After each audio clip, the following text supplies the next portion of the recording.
Pakistan reaction అనేది immediate గా లేకపోయినా కొంత పాకిస్తాన్ మీడియా కూడా ప్రచారం చేసుకునే పరిస్థితులు మనం చూస్తున్నాం.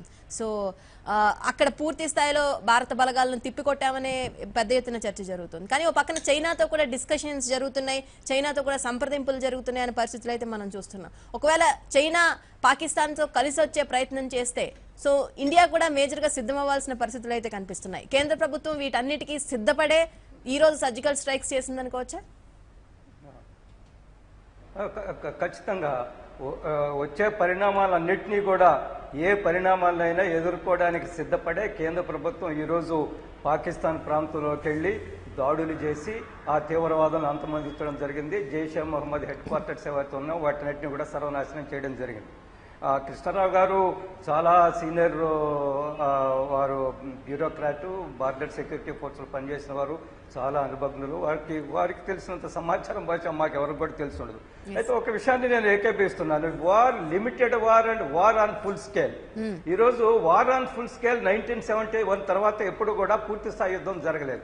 కానీ లిమిటెడ్ వార్, మన కార్గిల్ విషయం ప్రస్తావించాము, అది ఒక లిమిటెడ్ వార్, చాలా పరిమితమైన యుద్ధం జరిగింది. ఆ యుద్ధంలో కూడా మనం విజయం సాధించడం జరిగింది. కాబట్టి ఈరోజు మనం పూర్తి స్థాయి యుద్ధానికి పోతామా, లేదా చైనా ఎటువంటి స్టెప్ తీసుకుంటుంది, లేదా ప్రపంచ దేశాల్లో పాకిస్తాన్కి ఏ విధంగా, అదేవిధంగా ఆ ఆర్గనైజేషన్ ఆఫ్ ఇస్లామిక్ కోఆపరేషన్ వాళ్ళు ఏ విధంగా మద్దతిస్తారో ఈరోజు ఒక విషయం మనం స్పష్టంగా చెప్పవచ్చు. ప్రపంచ దేశాల్లో ఈరోజు పాకిస్తాన్ ఏకాకైంది. ఈరోజు పాకిస్తాన్ వ్యతిరేకిస్తున్న దేశాలు చాలా ఎక్కువయ్యాయి. అమెరికా నుంచి కూడా వారికి ధన సహాయము, ఫైనాన్షియల్ అసిస్టెన్స్, ఫైనాన్షియల్ సపోర్ట్ గణనీయంగా తగ్గిపోయింది. చాలా వారి ఆర్థిక పరిస్థితి కూడా చాలా సంక్షోభంలో ఉంది. కాబట్టి ఆర్గనైజేషన్ ఆఫ్ ఇస్లామిక్ కోఆపరేషన్ లో కూడా పాకిస్తాన్ కు మద్దతు లభిస్తుందని అనుకోవడం.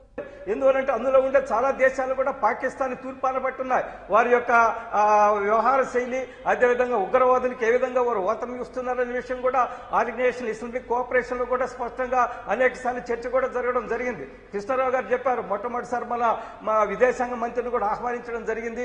వారు కూడా స్పష్టంగా భారతదేశ వైఖరి, భారతదేశం ఏ విధంగా శాంతి కాముకంగా ఉందనే విషయం కూడా వైఖరి కూడా వివరిస్తారు. ప్రపంచం అంతా కూడా ఈరోజు భారతదేశాన్ని గుర్తిస్తుంది. భారతదేశము శాంతి కాముక దేశము. భారతదేశం ఎవరి మీదకి, ఎవరిపైన దండయాత్రలు చేయదు, ఏ దేశాన్ని ఆక్రమించదు. భారతదేశం ఈరోజు టెర్రరిజం పక్కనుండే పాకిస్తాన్ దేశం ద్వారా చాలా ఇబ్బందులు పడుతున్నారు. దేశంలో అమాయకుల ప్రజలను, అదేవిధంగా సైనికులను టెర్రరిస్టులు కాల్ చేస్తున్న విషయం ప్రపంచం అంతా గుర్తించింది. అందువల్ల ఈరోజు మనం చేసిన చర్యకి ప్రపంచం అంతా మనకు మద్దతు లభిస్తుంది.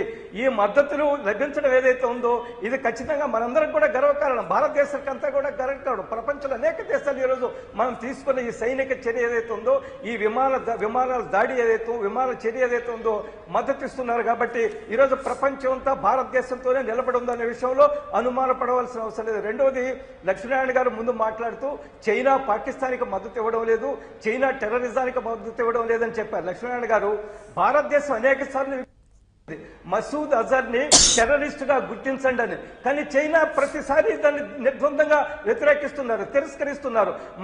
మసూద్ అజర్ ని టెర్రరిస్ట్ గా గుర్తించడానికి సిద్ధంగా లేదు. మనం అనేక సాక్ష్యాలు ఇచ్చాం. బాంబే దాడులు జరిగినప్పుడు కానివ్వండి, యూరి సంఘటనలు కానివ్వండి, లేదా పఠాన్కోట్ సంఘటన కానివ్వండి, వీటన్నిటి మీద ఉన్న సాక్ష్యాధారాలతో సహా పాకిస్తాన్కి ఇచ్చాం, ప్రపంచ దేశాలకు ఇచ్చాం.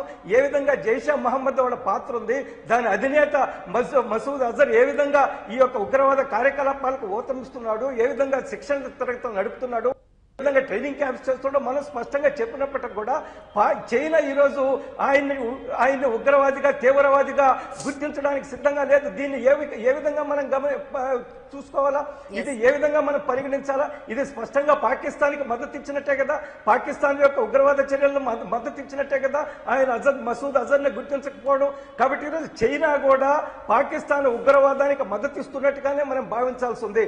అయినప్పటికీ కూడా ప్రపంచ దేశాల్లో మనకి పెద్ద ఎత్తున ఈరోజు మద్దతు లభిస్తూ ఉంది.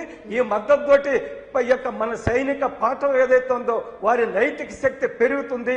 సైనిక పాఠం ఏదైతే ఉందో, సైనిక శక్తి ఏదైతే ఉందో, ఎటువంటి సంఘటనైనా, ఎటువంటి ప్రమాదాన్ని ఎదుర్కోవడానికి పాకిస్తాన్ ఉగ్రవాద దేశానికి, పాకిస్తాన్ ఏకాకిని చేయడానికి, పాకిస్తాన్కి తగిన గుణపాఠం చెప్పడానికి భారత ప్రభుత్వం సన్నద్ధంగా ఉంది. భారత ప్రభుత్వం వెనక వైపు భారతదేశ 130 కోట్ల మంది ప్రజలు ఉన్నారు. రెండవది విషయం, వారు ప్రధానమంత్రి గురించి ప్రస్తావించారు.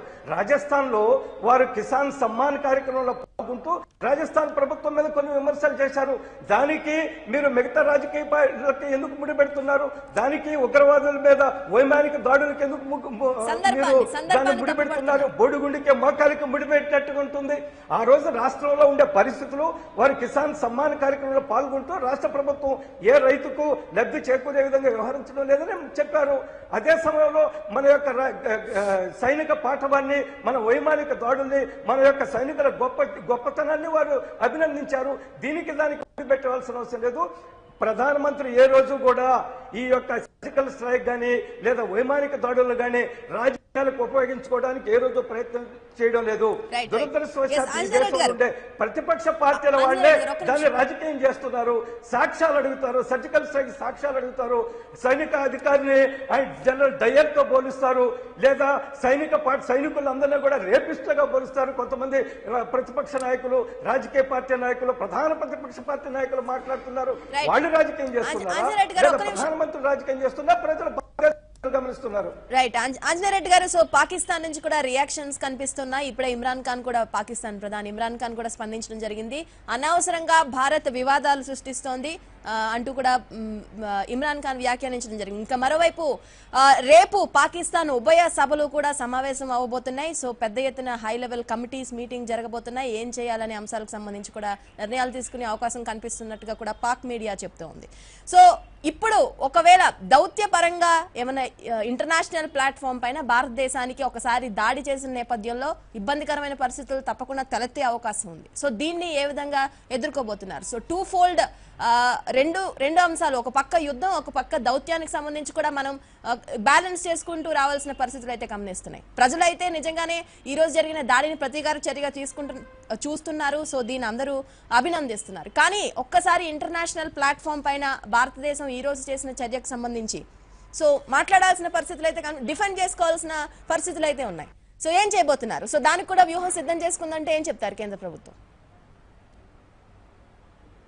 కేంద్ర ప్రభుత్వం వ్యూహాల పట్ల వారు చెప్పినట్టుగా ఎంవి కృష్ణరావు గారు చెప్పినట్టుగా నేను I'm not privy to the central government decisions. But is BJP is ready for that? Is BJP is ready for that? Yeah. No, it's not question of BJP, Congress, CPM. It's not question of political parties. It's a question of nation's security, nation's prestige, nation's proud. భారతదేశం యొక్క రక్షణ. ఇవి ఈ ప్రశ్నలు BJP, Congress, మిగతా పక్కన పెట్టేసేయండి. అవన్నీ ఈ రోజు మాట్లాడే పరిస్థితి కాదు. ఇది రాజకీయ ఆరోపణలకు లేదా ప్రత్యారోపణలకు, తూతూమయ వివాదాలకే కాదు. ఈ రోజు దేశం అంతా గర్వపడుతున్నారు. దేశాన్ని రక్షించడంలో, దేశంలో ఉండే ఉగ్రవాదాన్ని తుదిమిట్టించడంలో, పాకిస్తాన్ లాంటి రోగ్ కంట్రీస్ కు గుణపాఠం చెప్పడంలో మన సైనికులు సఫలమయ్యారు. ఈ రోజు మనం అందరం కూడా గర్వపడే సమయంలో రాజకీయాలు, బీజేపీ, కాంగ్రెస్, తెలుగుదేశం అవన్నీ కూడా మాట్లాడవలసిన అవసరం ఉందని అనుకోవడం లేదు. ఈ రోజు భారతదేశ ప్రభుత్వం ఇందాక కాలర్ మీతో మాట్లాడుతూ చెప్పారు, ఏ ప్రభుత్వం అయినప్పటికీ కూడా, కాంగ్రెస్ ప్రభుత్వం, బీజేపీ, ఇంకో ప్రభుత్వం కాదు. ఈ రోజు నేను గర్వంగా ఫీల్ అవుతున్నాను ఒక కాలర్ మీతో మాట్లాడుతూ చెప్పాడు. కాబట్టి ప్రభుత్వాన్ని ఒక entity, it's a continuous process. రాజకీయ పార్టీలు వస్తుంటాయి, పోతుంటాయి, అవన్నీ అధికారులు ఉంటాయి, ప్రతిపక్షాలు ఉంటాయి. But central government is a continuous process, continuous entity. కేంద్ర ప్రభుత్వం తీసుకునే యొక్క అన్ని చర్యలు ఏవైతున్నాయో అవి దేశ యొక్క భద్రతకు, దేశ రక్షణకే చర్యలు తీసుకుంటున్నారు. It is a great leader. ఒక శక్తి సామర్థ్యాలు గల నాయకుడు ఉన్నాడు, ప్రపంచంలో గుర్తింపు పొందిన నాయకుడు ఉన్నాడు, దేశం కోసం సర్వస్వం త్యాగం చేయడానికి సిద్ధంగా ఉన్న నాయకుడు ఉన్నాడు, దేశం కోసం రోజుకు 18 గంటల పనిచేసే నాయకుడు ఉన్నాడు. దేశమే ఆయనకు ముఖ్యం, మిగతా ఏ రాజకీయ పార్టీలు ముఖ్యం కాదు. కాబట్టి దేశం కోసం కేంద్ర ప్రభుత్వం నాయకత్వం వహిస్తున్న ప్రధానమంత్రి నరేంద్ర మోడీ గారు దేశం కోసం పనిచేస్తున్నారు. వారి వెనక 130 కోట్ల మంది ప్రజలు ఉన్నారు. ఈ రోజు పాకిస్తాన్కి తగిన బుద్ధి చెప్పాం. భవిష్యత్తులో కూడా అవసరం వస్తే ఇంకా తీవ్రంగా బుద్ధి చెప్పడానికి సైన్యం సిద్ధంగా ఉందనే విషయంలో ఎవరికి అనుమానం ఉండవలసిన అవసరం లేదు. రైట్, లక్ష్మీనారాయణ గారు చెప్పండి. ఎస్ రైట్, ఆంజనేయ రెడ్డి గారు ప్రస్తావిస్తూ రెండు విషయాలమ్మా. ఒకటి, చైనా జైషే మహమ్మద్కు సంబంధించిన అధినేతను అంతర్జాతీయ టెర్రరిస్టుగా ప్రకటించడానికి వాళ్ళు సహకరించడం లేదనేది ప్రపంచం ఎరిగినటువంటి సత్యం. దాన్ని మనం ముక్తఖండంతో ఖండిస్తా ఉన్నాం. దాంట్లో రెండో మాటకు స్థానం లేదు. ఇప్పుడు పాకిస్తాన్ టెర్రరిస్టులను ప్రోత్సహిస్తున్నది, ఆ దేశ సైన్యం ప్రోత్సహిస్తున్నది. వాళ్ళు వచ్చి మన దేశంలో 40 మందికి పైన సిఆర్పిఎఫ్ జవాన్లని పొట్టన పెట్టుకున్న పూర్వరంగంలో మనం వాళ్ళ మీద తీసుకుంటున్నటువంటి చర్యలని ఈరోజు ప్రపంచమంతా కూడా గమనిస్తున్నది. మనది న్యాయబద్ధమైనటువంటి ఆగ్రహం అని భావిస్తా ఉన్నారు. ఈ విషయంలో చైనా పాకిస్తాన్ వైపున నిలబడే అవకాశం లేదని చెప్పాను. గతంలో దానికి సంబంధించి కాదు. ఈ విషయంలో చైనా పాకిస్తాన్కో టెర్రరిస్టులకో అనుకూలంగా వైఖరి తీసుకునే అవకాశం లేదు. తీసుకుంటే వాళ్ళు కూడా ప్రపంచ అంతర్జాతీయ సమాజం ముందు నేరస్తులుగానే పరిగణించబడతారు అనేది నా అభిప్రాయం. ఒకటి. రెండవది, మోడీ గారు నిన్ననో మొన్ననో రాజస్థాన్లో చురువులో మాట్లాడుంటే నేనేం పట్టించుకోను. ఇవాళ ఉదయం 3:30-4 గంటల మధ్యలో ఈ వైమానిక దాడులు, మెరుపు దాడులు జరిగితే దేశమంతా వాటిని గురించి చర్చించుకుంటుంటే, టీవీల్లో మనమంతా చర్చించుకుంటుంటే 2 గంటలు 2:30 మధ్యలో, అంటే గంటన్నర క్రితం మోడీ గారు మాట్లాడుతూ దీన్ని ఈ విధంగా ఒకవైపున జాతి అంతా ఎదురు చూస్తుంది. ఎలక్ట్రానిక్ మీడియాలో జాతిని ఉద్దేశించి ప్రధానమంత్రి మాట్లాడబోతున్నారని చెప్పి ప్రసారాలు వచ్చినాయి. అందరూ ఎదురు చూస్తున్నారు. అప్పుడు మెరుపుదాడిని గురించి ప్రేజ్ చేస్తూ మాట్లాడుతూనే సడన్ గా రైతు కిసాన్ సమ్మాన్ పథకాన్ని అమలుకు సంబంధించి రాజస్థాన్ ప్రభుత్వం యొక్క దీన్ని ప్రస్తావన చేయడం అంటే, రాజకీయం చేయడం అంటే, కాంగ్రెస్ వాళ్ళు రైతులకు అన్యాయం చేస్తున్నారని రాజకీయ ఉపన్యాసం చేయడం అంటే, లేకపోతే మోడీ చేతుల్లో ఈ దేశం భద్రంగా ఉందని చెప్పాము అని చెప్పడం అంటే, ఈరోజు రాజకీయాలకు అతీతంగా అందరినీ కలుపుకుపోయే మనస్తత్వమా ఇది అంటున్నాను నేను. ఈ తరుణమా ఇది అంటున్నా, సమయమా ఇది అంటున్నా. అలాగే ఫిబ్రవరి 14వ తారీఖు తర్వాత ఆల్ పార్టీ సమావేశం జరిగితే ప్రధానమంత్రి గారు పాల్గొనలా, హోంమంత్రి గారే నిర్వహించారు. ఈ రోజు మళ్ళా అఖిలపక్ష సమావేశం అంటున్నారు, దీనికి కూడా హాజరవుతారనేటువంటి నమ్మకం లేదు. ఈరోజు అన్ని పార్టీలను తనతో తీసుకుపోవాల్సినటువంటి తరుణంలో మరింత స్టేట్స్మెన్ రోల్ ప్రధానమంత్రి గారు చేయాలి. మా ప్రధానమంత్రి శక్తివంతుడు, ప్రపంచం అంతా గుర్తించిందో లేదో ఆయన భారతదేశ ప్రధానమంత్రే. భారతదేశ ప్రధానమంత్రి ప్రజాస్వామ్య వ్యవస్థ మనది. అన్ని రాజకీయ పార్టీలను కలుపుకోవాల్సినటువంటి తరుణంలో ఈరోజు ఒక ఏకపక్షమైనటువంటి ధోరణి, రాజకీయ లబ్ధి పొందాలనేటువంటి ధోరణి ఎందుకు ఉండాలి అంటాను నేను. స్టేట్స్మెన్ గా వ్యవహరించమని చెప్పి ప్రధానమంత్రిని అడిగే హక్కు ప్రతి పౌరుడికి దేశంలో ఉన్నది. ఒకటి. రెండవది, ఇవాళ వైమానిక దళాలు పోయి దాడి చేసినాయి. 14వ తారీఖు ఇవాళకి 12 రోజులు. మధ్యలో వార్తలు వచ్చినాయి, ఆ జైషే మహమ్మద్కు టెర్రరిస్ట్ గ్రూపులకు సంబంధించినటువంటి నాయకత్వం అంతా కూడా సైనిక కేంద్రాలకు వెళ్ళిపోయింది రక్షణకు. ఎందుకంటే వాళ్ళు కూడా ఊహించారు, పాకిస్తాన్ ప్రభుత్వమే ఏదో జరుగుతుందని ఊహిస్తున్నది, మిలిటరీ ఊహిస్తున్నది, వార్తలు వస్తున్నాయి. ట్రంప్ ప్రకటన చేశాడు ఏదో చేయబోతుంది భారతదేశం అని. అలాగే టెర్రరిస్టులు ఊహించరండి, వాళ్ళు అందరికంటే ఎక్కువగా ఇటువంటి వాటిని పసిగట్టేవాళ్ళు కదా. నాయకత్వం ఎక్కడికో వెళ్ళిపోయింది. ఇవాళ మన వాళ్ళు చేసినటువంటి దాడి ఆ కేంద్రాలపైన ఎంతమంది పోయారో, ఎంతమంది పోలేదో, ఎంతమంది మరి టెర్రరిస్టులు హతమయ్యేవారో ఇవన్నీ కూడా తర్వాత విషయం. ఏదేమైనా ఒక విజయవంతంగా మెరుపు దాడి మన వైమానిక దళాలు చేయడం, భారతదేశం తరఫున ఆక్రమిత కాశ్మీరు, పాకిస్తాన్లో ఉన్నటువంటి ఆక్రమిత కాశ్మీర్ భూభాగంలోకి వెళ్ళి విజయవంతంగా దాడి చేసి వెనక్కి రావడం మనం అందరం కూడా గర్వపడుతున్నాము, శభాష్ అంటున్నాము, జేజేలు కొడుతున్నాము. అది మన భారతదేశ సైన్యం యొక్క లేదా వైమానిక దళం యొక్క విజయంగా మనం మాట్లాడుతున్నాం. అదే సందర్భంలో యుద్ధం అనేటువంటిది, యుద్ధానికి అనేక మరి సమస్యలు ఉంటాయి. ఈరోజు అణ్వస్త్రాలు ఉన్నటువంటి దేశాలను నేను ప్రస్తావన చేశా. సాంప్రదాయిక యుద్ధంలోనే కాదు, అలాగే కృష్ణారావు గారు చెప్పినట్టు కార్గిల్ ఒక పరిమితమైనటువంటిదే, కానీ దాన్ని యుద్ధంగానే, పరిమితమైన యుద్ధంగానే భావించారు కాబట్టి నేను యుద్ధం అన్నా. నిజమైనటువంటి యుద్ధం జరిగింది 1947లో లేకపోతే 71లో బంగ్లాదేశ్ విముక్తికి సంబంధించి. ఆ రెండు 71లో జరిగింది కానీ, 62లో జరిగింది కానీ, 47లో జరిగింది కానీ మనమే విజయం సాధించామని మనం చెప్పుకుంటున్నాం. మంచిదే, కానీ ఇప్పుడు పరిస్థితులు వేరు. అణ్వస్త్రాలు ఉన్నటువంటి దేశాలుగా ఉన్నాయి. అందువల్ల ఆచి తూచి ఇంతకుముందు మన వాళ్ళు రిపోర్టర్లు కూడా చెప్పారు, ఎన్ని యుద్ధ విమానాలు ఉన్నాయి, ఎన్ని ఆయుధాలు ఉన్నాయి, ఎంత పదాతి దళం ఉన్నది, ఇవన్నీ కూడా లెక్కలు. ఈ లెక్కల కంటే కూడా ఈరోజు అణ్వస్త్ర దేశాలు అనేటువంటిది కూడా గమనంలో పెట్టుకోవాలి. యుద్ధానికి సన్నద్ధమయ్యేటప్పుడు ప్రారంభించడం సులభమే, దాన్ని ముగించడం చాలా కష్టం. Yes right. ఇంకో కాలర్ రైట్. లక్ష్మీనారాయణ గారు కాలర్ నారాయణ విజయవాడ వైజాగ్ నుంచి కాల్ చేస్తున్నారు. విజయ్ కుమార్ గారు నమస్తే అండి. నమస్తే అమ్మా. నమస్తే. మన సైనికులు చేసిన పనికి హ్యాట్సాఫ్ చెప్తున్నామమ్మా. కానీ ఒక్క విషయం అర్థం కాలేదు. అంటే ఎన్నికల ముందే జరిగిందంటే కొద్దిగా అనుమానాలు అందరికీ వస్తున్నాయి. నేను సంవత్సరం క్రితం, నేను సామాన్యుడమ్మా, నేను సంవత్సరం క్రితం నా సన్నిహితులతో ఈ మాట అన్నాను. అన్నీ అయిపోయినాయి, ఇంకా వీళ్ళకి ఇంకా పాక్ తో యుద్ధమేమో వీళ్ళు మోడీ గారు అని నా ఫ్రెండ్స్ తో కూడా అన్నాను నేను. అది అంటే యాదృచ్ఛికంగా అన్నా కూడా అదే జరిగిందని మా డౌట్.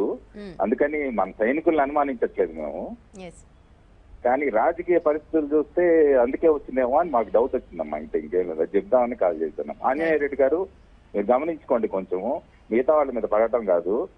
మనం నిజంగా ఇది సైనికుల స్థైర్యాన్ని పెంచుతున్నామా, మన దేశాన్ని విజయం బాటలో నడిపిస్తున్నామని గుర్తుంచుకోండి. ఇంతే అమ్మా, ఇంకేం లేదు. Yes right. So Anjaneya Reddy గారు ఏమైనా రియాక్ట్ అవుతారా? ఇక్కడ ఇంకొక మాట అమ్మా, రూపా గారు ఒక మాట. మన దేశంలో అయితే డెమోక్రటికల్లీ ఎలక్టెడ్ గవర్నమెంట్ ఉంది. ఒక్క నిమిషం, ఒక్కసారి లక్ష్మీనారాయణ గారు మన దేశంలో ఒక ప్రజాస్వామ్యత, మన దేశంలో ప్రజాస్వామ్యతంగా ఎన్నికైన ప్రభుత్వం ఉన్నది. కానీ ఆ పాకిస్తాన్ లో బలహీనమైనటువంటి ప్రజల చేత ఎన్నుకోబడిన ప్రభుత్వం ఉన్నది, సైనికుల కనుసన్నల్లో పనిచేసేది. ఆ సైన్యం ఉగ్రవాదుల్ని ప్రోత్సహిస్తూ ఉన్నటువంటి పరిస్థితి, ఉగ్రవాదులను వాళ్ళని ఉపయోగించుకుంటున్నారు. ఇవాళ ఆ అణ్వస్త్రాలు, వాటి యొక్క రహస్యాలు మరి డెమోక్రటికలీ ఎలక్టెడ్ గవర్నమెంట్లో పాకిస్తాన్లో ఉన్నాయా? దానికి దాని యొక్క ఆయువు పట్టు సైన్యం చేతిలో ఉన్నాయా? వాటి సమాచారం ఏమన్నా ఉగ్రవాదుల చేతుల్లో కూడా పోయిందా అనే అనుమానాలు ఉన్నాయి, చర్చలు జరుగుతున్నాయి.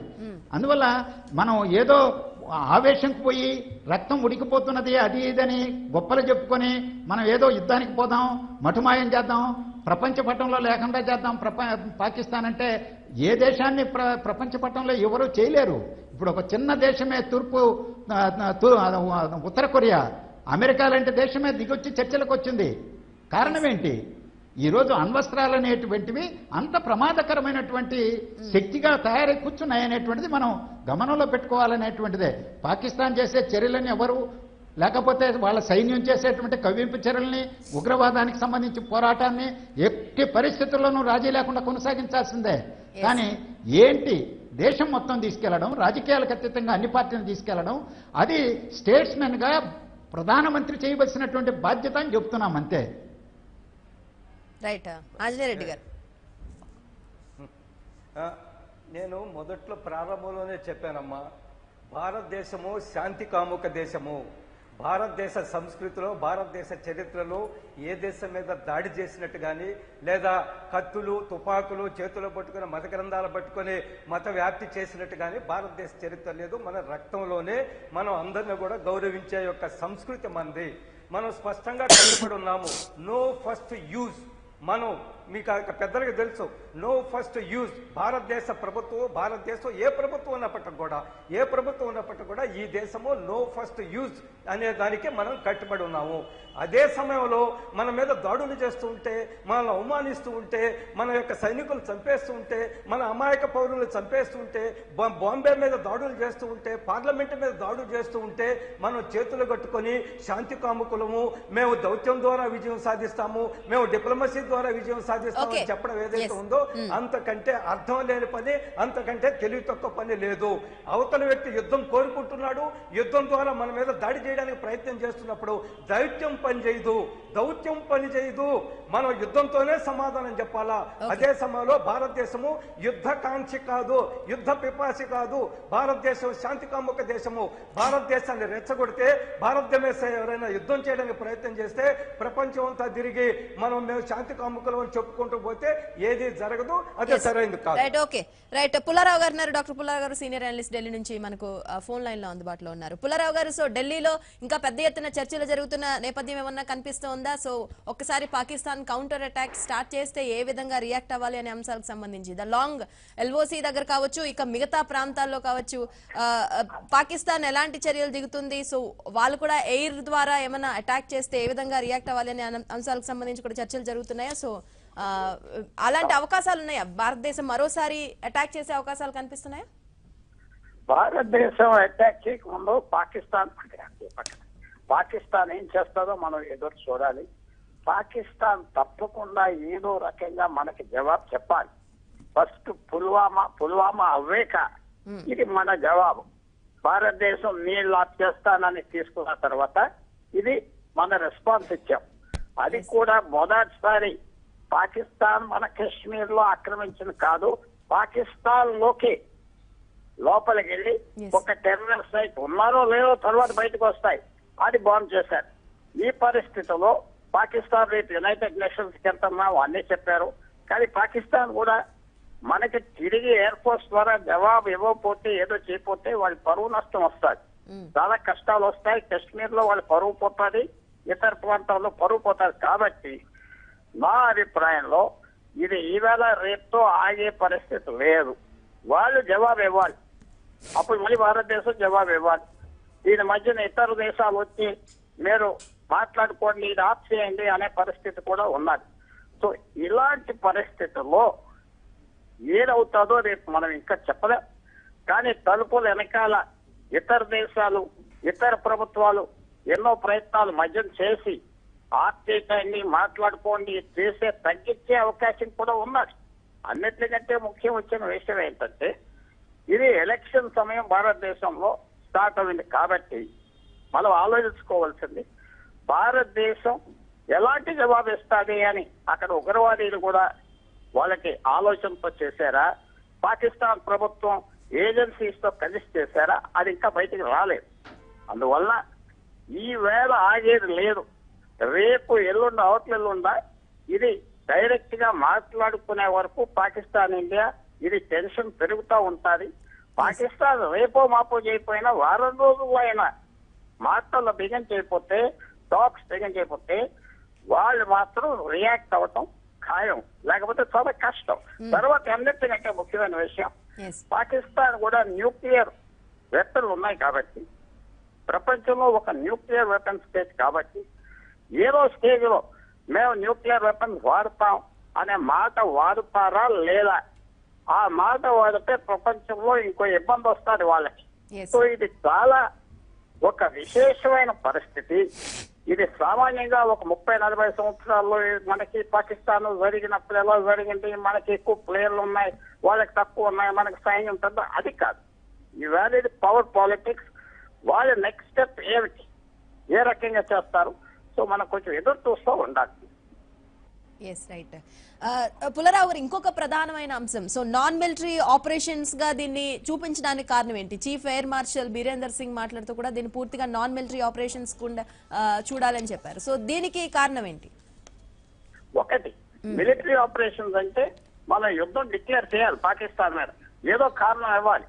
పాకిస్తాన్ సైన్యం మన దేశంలో, మన ప్రదేశంలో అడుగు పెట్టారు, పాకిస్తాన్ మన మనుషులు చంపారు, వాళ్ళు సైన్యం చేశారు, మన సిపాయిలు పంపించారు డైరెక్ట్ గా.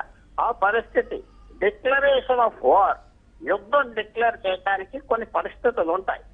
అందువల్ల చాలా స్పష్టంగా మేము పాకిస్తాన్ మీద మిలిటరీ యాక్షన్ కాదు, పాకిస్తాన్ లో ఉండే ఉగ్రవాదుల మీద నాన్ మిలిటరీ యాక్షన్ అని స్పష్టంగా చెప్పడానికి ఏంటంటే, పాకిస్తాన్ కూడా ఒక దారి ఇవ్వటానికి, వాళ్ళు కూడా పరువు పోలేదు మీకు, మీతో యుద్ధం కాదు, ఎవరితోనో యుద్ధం, ఎవరో దొంగలు పెట్టుకోవటానికి మేము ఇంట్లోకి వచ్చాం కానీ మీతో దెబ్బలాడటానికి కాదు అని డిప్లొమాటిక్ గా, మిలిటరీగా పాకిస్తాన్ పరువు కాపాడి వాళ్ళు కూడా టెన్షన్ పెంచకుండా చేయడానికి ఇది ఒక అవకాశం. ఎందుకంటే ఇది యుద్ధం మీతో చేస్తా అంటే వాళ్ళు రియాక్ట్ అవ్వాలి. కానీ పాకిస్తాన్ దీన్ని కన్సిడర్ చేసే అవకాశం కనిపిస్తుంది ఉన్నది. ఎందుకంటే పాకిస్తాన్ కూడా వాళ్ళ పరిస్థితి, ఆర్థిక వ్యవస్థ బాగోలేదు. చైనా కూడా వాళ్ళకి డబ్బిస్తాను, ఇది ఇస్తానన్నా ఏమి ఇవ్వలేదు. కూడా మొన్న సౌదీ అరేబియన్ వాళ్ళ ప్రిన్స్ వెళ్ళినా అనుకున్నంత నిజంగా చేయలేదు. ఏదో $12 బిలియన్ ఇస్తాను 20 అన్నారు, కానీ అన్ని ఫ్యూచర్ లో ఫ్యాక్టరీలు పడతా ఉన్నారు. సో పాకిస్తాన్ కూడా వాళ్ళకి కూడా దారి కావాలి పట్టించుకోవటానికి. మనం వెనక్కి ఆలోచించవలసింది నిజంగా ఆ JEM జైష్ ఈ మొహమ్మద్ వాళ్ళు పనిచేసాక పాకిస్తాన్ ప్రభుత్వానికి పూర్తిగా తెలిసినా వాళ్ళు డైరెక్ట్ గా చేశారా, వాళ్ళ మీద ఎంత కంట్రోల్ ఉన్నది అది మనకు తెలియదు. పాకిస్తాన్ గవర్నమెంట్ కి ఎంత కంట్రోల్ ఉన్నది వాళ్ళు బయటకు చెప్పరు. అందువల్ల ఇలా చేయటం వల్ల పాకిస్తాన్ కూడా మాట్లాడుకోవటానికి మిలిటరీ అటాక్ కాదు, టెర్రరిస్ట్ మీద వచ్చాం, మనం మాట్లాడుకోండి అని చెప్తానికి కూడా గవర్నమెంట్ ఆఫ్ ఇండియా చాలా కేర్ఫుల్ గా వాళ్ళకి దారి ఇవ్వటానికి, వాళ్ళ పరువు పూర్తిగా పోవటానికి కాకుండా చేశారు. లేకపోతే యుద్ధం డిక్లేర్ చేయాలంటే పాకిస్తాన్ మీద చేయాలి, అప్పుడు వాళ్ళకి తప్పదు. సో ఆ మిలిటరీ యాక్షన్ తీసుకోలేదు కాబట్టి ఇది పాకిస్తాన్ మీద కాదు బాబు, తప్పించుకోవచ్చు అని చెప్పడానికి ఇది ఒక కారణం. రైట్ చిన్న విరామం తీసుకుందాం. విరామం తర్వాత చర్చ కొనసాగుతుంది.